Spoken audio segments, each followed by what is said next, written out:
जपला जाणे जिजाऊंचा वसा होता. संस्कारातून जपला जाणे जिजाऊंचा वसा होता. आदरणीय व्यासपीठ, गुरुजन आणि माझ्या विद्यार्थी मित्रांनो, आज छत्रपती शिवाजी महाराज नावाच्या वादळाला जन्म देणाऱ्या वाघिणीबद्दल मी तुमच्या समोर बोलणार आहे. जिच्या चरणाची धूळ कुंकवाच्या करंड्यात भरून माती धरावी वाटते, अशा राष्ट्रमाता राजमाता माँसाहेब जिजाऊ यांची आज जयंती. तो 12 जानेवारी 1598 चा दिवस जेव्हा बुलढाणा जिल्ह्यातील सिंदखेड राजा येथे लखोजीराव जाधवांच्या घरात जिजाऊ जन्मल्या.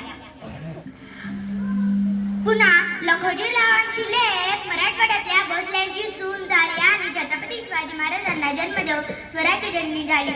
हिंदवी स्वराज्य स्थापन करण्याचं स्वप्न माँसाहेबांनी पाहिलं.